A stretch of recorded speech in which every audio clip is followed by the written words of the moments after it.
Hi, everybody, and welcome back to another My Disability Story. My name is Miles. I'm a disability inclusion partner here at Peak Performers.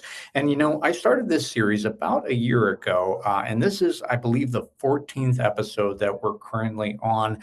And this has been such a pleasure to be able to talk to people and working professionals across their entire community. And I've been consistently amazed with the vulnerability that people demonstrate, but also the stories that they have to tell in talking about their unique lived experience living and working with one or multiple different disabilities. So I'm very pleased to welcome Sydney onto the program today. Real quick, before we kind of dive into it too much, who are you and what is your story? Yeah, every time someone asks me who am I have like an existential crisis. But I think we all do. And then like, who am I? Who do I want to be? Who are my ancestors? And then I go down that rabbit hole. I am Sydney Elaine Butler. I actually go by Sydney Elaine Butler because my mom's mom died when my mom was 7 and had an aneurysm on the kitchen floor. And I share that because then chronic pain kind of spread through my family and on my mom's side of the family. And there's a huge part of how I show up every day. Hmm. And I'm biracial. So my mom is from Guyana and my dad is a white man.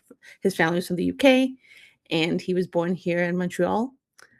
And I'm a big sister. I'm a dog mom. I'm just so happen to be a founder of this little company called Accessible Creates. Looking back at it, I've always been a very helpful child. I'm also the oldest, and so I think just helping's in my blood, and that's really again at the core of who I am. And I have a background in human resources, and with that, I realized that human resources wasn't truly inclusive and accessible to people with disabilities, and I was becoming more of what how my disabilities were impacting me day to day, developing new disabilities because and they're all actually interconnected, which we'll get into. Well, Sydney, kind of diving into the topic at hand, what is your disability story? You kind of hinted at some family conditions that you live with, but could you tell me a little bit more about what you personally experience? Yeah, so I was diagnosed with autism when I was 6 years old. Didn't really know what it meant.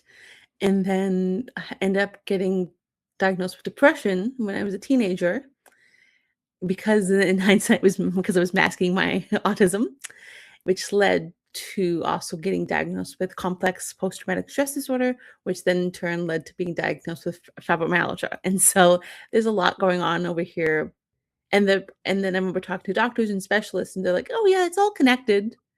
And really understanding that and what that looks like for me and how I choose to show up every day and how some days the conditions are all on fire and other some days one's on fire and just recognizing how I choose to show up every single day and have these challenges but I or there's a Carrie Fisher quote that says problems have me but I don't have problems or something like that, and that really stuck with me because we yes, it's still a struggle, but how am I choosing to show up authentically each day and to really allow myself to get the support I need when I am in a flare up with some of my disabilities? Or how can I best advocate for myself as well? And how can I recognize my limitations, but also how it makes me stronger in everything I do at the same time? And you really kind of hit the nail on the head of so many people with disabilities. Like, oftentimes there is the perspective that, well, we just have one disability. But typically, I think that increasingly I'm finding out that more and more people have multiple different co occurring conditions, as they're called, uh, that oftentimes have subtle ways of affecting and influencing each other. But I think one that our audience might be probably the least familiar with is fibromyalgia, because from my perspective, like the only Mhm, time that I really heard about that growing up was talking about like late night commercials and stuff, mhm, almost asleep, and a pharmaceutical commercial comes onto the TV. So, maybe that's just me, but that's been mhm. like growing up, that was like the largest preconception that Mhm. I have of what fibromyalgia is. But what is it and how does it affect you? I wanna talk about my experience because I think, it is a chronic pain thing, and everyone experiences subtly differently. And for me, it can lead to brain fog and sometimes needing to use a cane when I'm out and about. And it's also the inflammation of my joints. It was actually on this past Saturday. I was hanging out with my best friend, and he graciously drove us to get dinner. And as we were in the car, I was like, "My arm is in a lot of pain." He's like, "Wait, what do you mean? Like you blank face, like you're not like if you didn't tell that to me, I wouldn't have known." And I think that's a huge thing with fibromyalgia is that it's constant pain when we are in a flare up, but and recognizing that people can't tell just by looking at us sometimes. And at its core, it's like it has to do with the nerves in the body and just it being heightened and sensitive. Was it kind of a random, like, situation with your arm where it just randomly decided that it was going to be in pain, or how does that work? I was working out the day before, so that can sometimes trigger it, or sometimes it doesn't feel like it's connected. It's like, is it connected to that? And then that's a huge part of it actually, is like you can overexert yourself in certain scenarios. And I did go out the day before as well. Even you live with this condition, we still like you don't think of the repercussions or and so that's a huge part of it that sometimes it does feel random, and other times it's like, okay, you kind of have to backpedal and be like, did I do something to it? When I did that workout, when I was out and about, did I lift something funny? All these different things. And it just makes you more hyper aware of your surroundings and how you're interacting with them. Sometimes I'm not using my cane, or sometimes, but just by looking at me, you can't tell that I'm in this much pain, or I look able-bodied, and like, oh yeah, I can do that. It's fine. And then it's like, oh no. A lot of people, I have some friends that also have the same fibromyalgia as I do, and we literally say we call it the "oh no" disease. We're like, "Oh no," like Oh, no, disease. because like you go about your life, you try to push through, for lack of a better term, and then you do something, and in that moment, it's like it wasn't that bad, and then you feel the repercussions the next day or for the next little bit, and that's why it's the "oh no," like I messed up. Can you talk about, like, a little bit more of the diversity and how different other people might experience it and what we even understand about it? Yeah, I think there's so much more to understand about it, and I think what I mean by everyone has different experiences. So I had another friend who I'm not friends with anymore, unfortunately, but and she has other conditions, right? And so I think it's also dependent on the other conditions you have. And so, for example, she also had um, the fatigue syndrome, the chronic fatigue syndrome, right? And so that contributed to it having more of that impact on her. Recognizing that It and I remember there was a study a couple of weeks ago I saw, and they're like, we're just understanding it, or how people of different backgrounds and even generational trauma, and how that's impacting different ways that people experience fibromyalgia that have it. And many people outside of the disability community aren't even aware of the term co-occurring conditions, but it is something that's so central to kind of like the understanding of disabilities and how they impact people in multiple different diverse ways. But I think many people would probably also struggle to really kind of draw the correlation from, say, for example, autism all the way over to fibromyalgia, along with various different steps and various different other conditions in between. So could you talk about how all those things do influence each other in a way that's unique to you? The autism, I knew I was diagnosed at 6 years old. I had to go to speech therapy, had to go to physiotherapy because I would walk on my tippy toes. But in certain aspects of my life, I would mask, but I didn't know I was masking. Or I've always had a strong sense of justice, and that also plays a role. And that's a huge and a lot of so I'm non-binary, but I was raised female and as a girl, and society still sees me as a woman. And so a lot of people are like, oh, girls with autism have a stronger sense of justice, right? And that in my case is true. And recognizing that when I would see injustice, it would physically pain me sometimes. When I would see injustice, or like and even in the classroom settings, I would be in pain, or I would be in emotional distress because of my autism, but I Mhm. kind of would push it down, right? And I would see other classmates, boy classmates, and they were clearly having a meltdown, which is an autistic thing, um, and or having a moment, and I would be like, "Teacher, we're gonna go take them for a walk. Like, we're going to the bathroom. Bye." And because I always wanted to be the helper, and I was raised to always be the helper, masking some of that, and then to try and fit in with my classmates in middle school. And I was still seen as the weird kid, even in an arts program. I went to an arts program in middle school for dance, drama, music, and visual arts, and I was still seen as the weird kid. And because I was just like, oh, I wanted to fit in so bad. I was like, oh, everyone's so lovely. Like, you look so nice. Like, and that's when I got on Facebook and I was like, oh, you look so beautiful. Like, I just wanted to brighten people's day because I knew what it was like to not feel appreciated. And so I wanted other people to feel appreciated. And people are like, how are you so nice? And what's your motive? And then in high school, I same thing, and then I was now kind of a chameleon. I call myself in high school. I would hang out with the burnouts. I would hang out with the nerds. I would hang out with the jocks. I'd be all over the place. I'd hang with just anyone. Was a drama kid. And so, again, trying to blend in, not really having a sense of self, pushing things down, getting into situations with the burnouts that weren't the greatest for me. And that, also dealt with grief when I was in middle school of losing my granddad, and I just lost my nana last year, and grief really propelled my mental health downwards. And so because I didn't know what to do with all that, and my family tried to help and my nana tried to help because that was her husband, but I had to deal with it myself and figure it out because they would try and help, but it's like it's grief's so personal and impacts you. So I got myself in silly situations and not really caring because my depression got so bad if I lived or died, frankly. And that turned into complex PTSD, and then PTSD is actually linked, highly linked with fibromyalgia. More people that have PTSD and CPTSD are more likely to have fibromyalgia. And so it's been an interesting thread to see how it's all connected and see how these things could have broken me, and they have broken me in certain aspects of my life and certain points. But I made the conscious effort in 2018 to start to rebuild myself.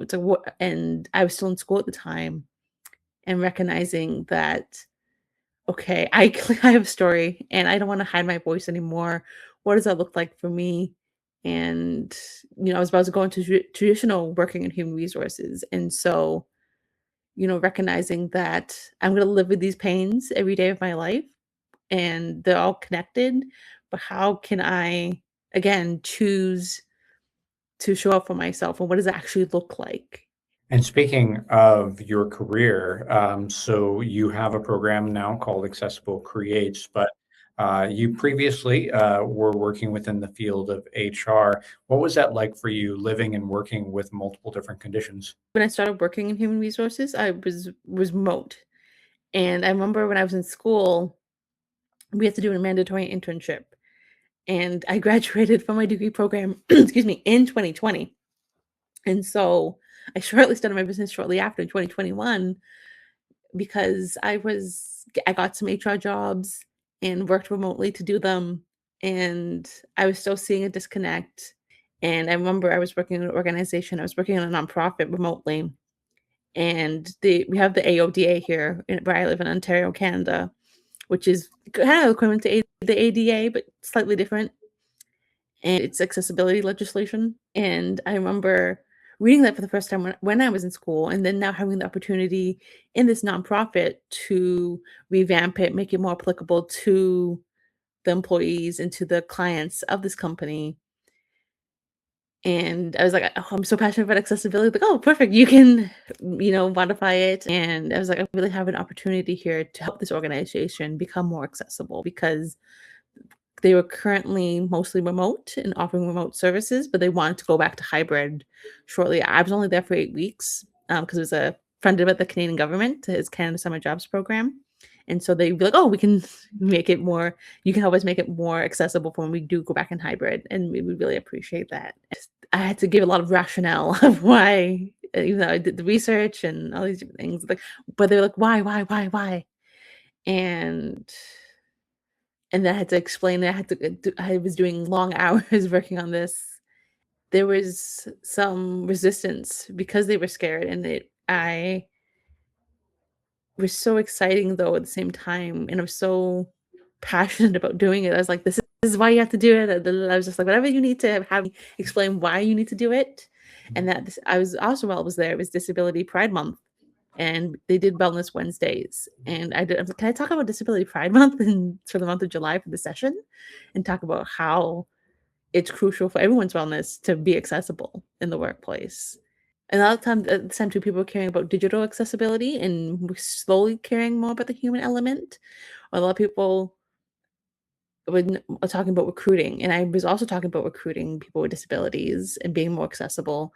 But I'm like, there needs to be talked about more of the retention piece. People with disabilities are in your organizations. Like 25% of people of disabilities don't disclose in the workplace that they have a disability, but they are in your workforce, right? And so all these different things made me realize that human resources, businesses in general, really need to come to understand what it means to actually be inclusive and accessible to all employees, which includes people with disabilities. I guess if you could make kind of a wish list for being able to uh, magically change the ecosystem of business workplace environments, like what would be your top three things that you wish would magically happen within the workplace? Having an accommodation policy so then people know the process and know actually what they can ask for. And so there's so much ambiguity right now in organizations that's like, oh yeah, you can be accommodated in any part of the recruitment process or when you're actually in the organization. Let's go, we can do a disability awareness training or we can do this. And it's not really understanding the needs of their employees, understanding where they're at and recognizing that, okay, what do those actual initiatives look like in the organization? What are those, do you have an employee resource group? And really, again, evaluating the infrastructure to see and to analyze what those gaps are in your organization. Because I think a lot of times companies, they just kind of jump on the bandwagon, and they're just like, oh, we have to do a training. Guess we have to do a training. We kind of do the bare minimum. And so instead, when you actually listen to your employees, which that should be the bare minimum, um, really listening to your employees and seeing where they think the gaps are and addressing that. Like, I think about another issue is that people are like, oh, what's a return on investment if you do this? But it's like, and really recognizing human capital is your most important capital that you have in your organization.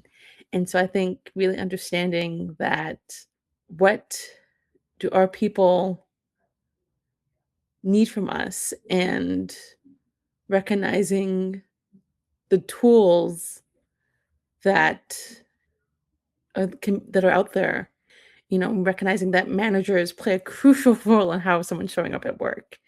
And I think a lot of times people just become managers because they were good at the previous job, and it's like that's the next lateral step. And so instead, having it kind of goes part with my second point, but I think having clear expectations of what it means to be an inclusive manager, and what does it mean to be an accessible manager to your employees, and how those people skills. Have a somebody in my life that I know that was telling me about compliance training that they were absolutely dreading, and it was ADA compliance training for the website.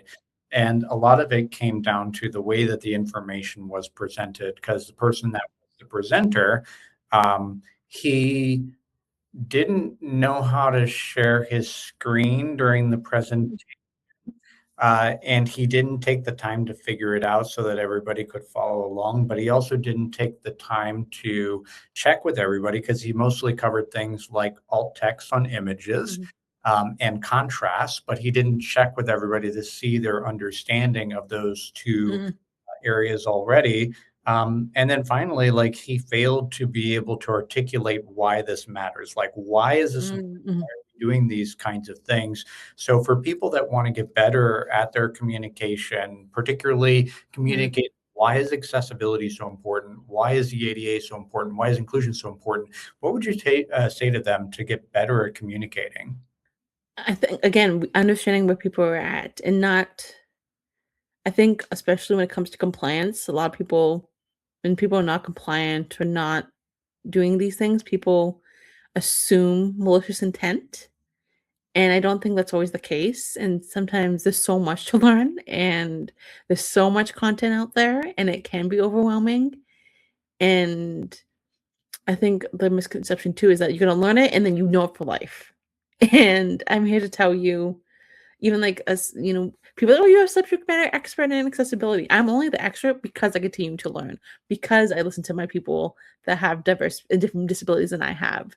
That I bring in people that have different disabilities than me to talk about it to my clients, or if the clients don't have the budget for it, I'm like, okay, you still want me to talk about it? I don't have that lived experience, and so I get someone I know or that has that lived experience with disability help me create that presentation or review my presentation, and then I budget accordingly to pay them for that.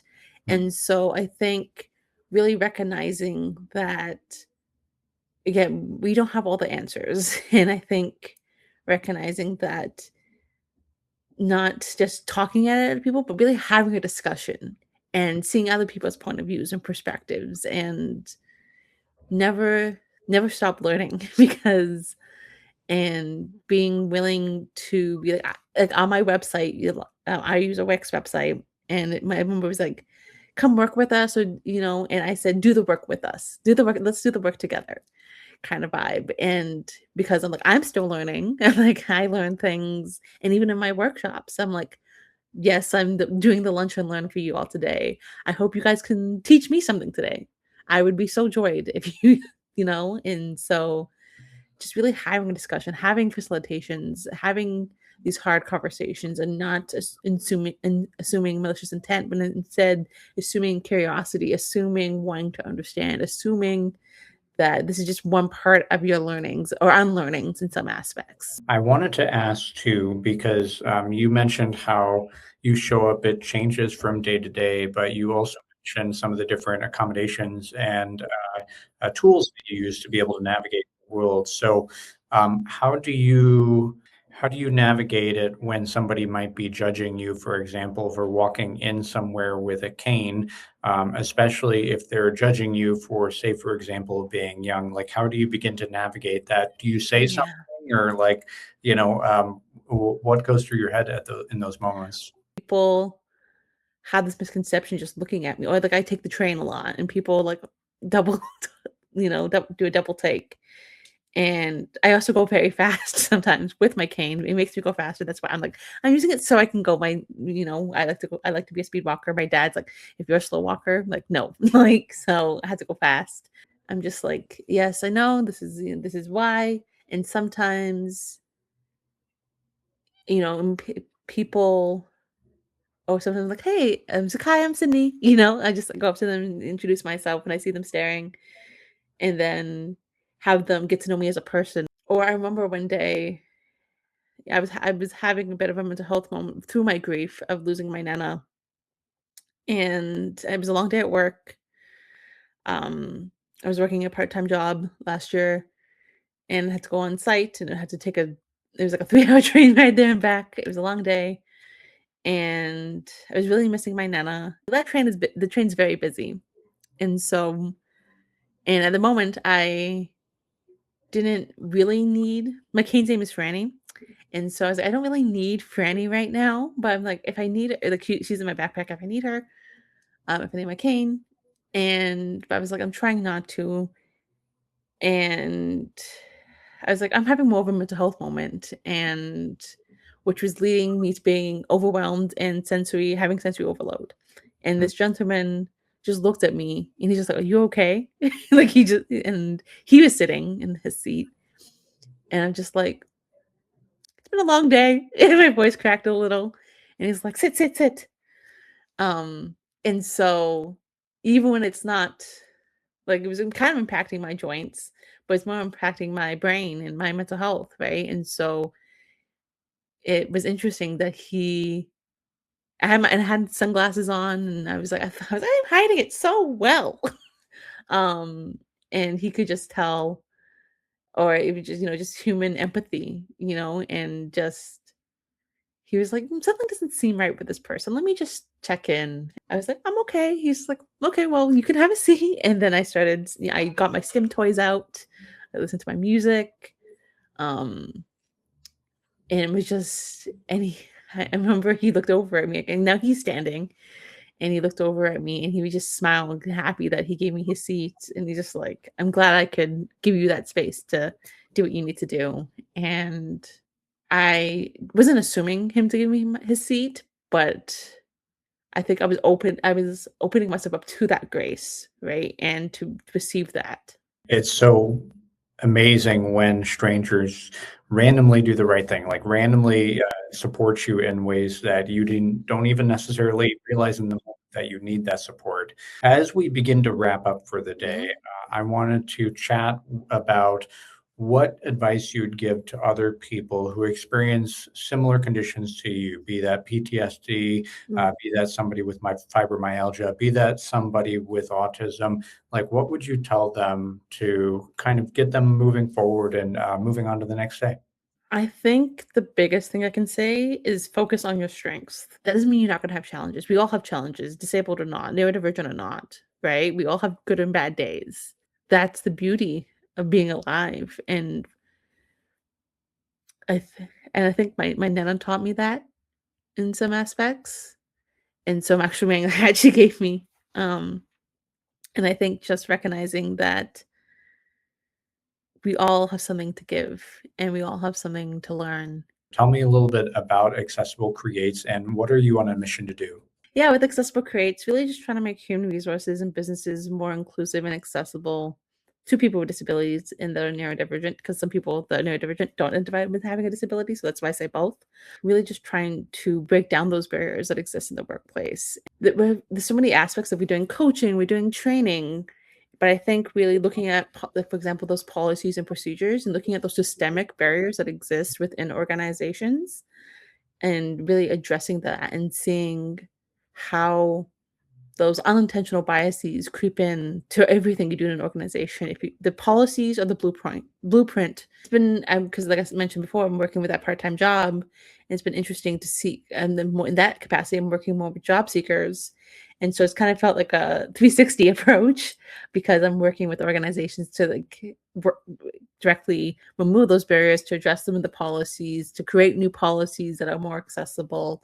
I love helping corporate and working with corporate clients, and then also helping the job seekers. So I'm also trying to also coach job seekers more, um, with like coaching and like the mock interviews, or like knowing their strengths, and then working with the organizations on their policies. Thank you, Sydney. I appreciate you coming on today. It's been a fantastic conversation. Again, this has been Miles from Peak Performers signing off for now.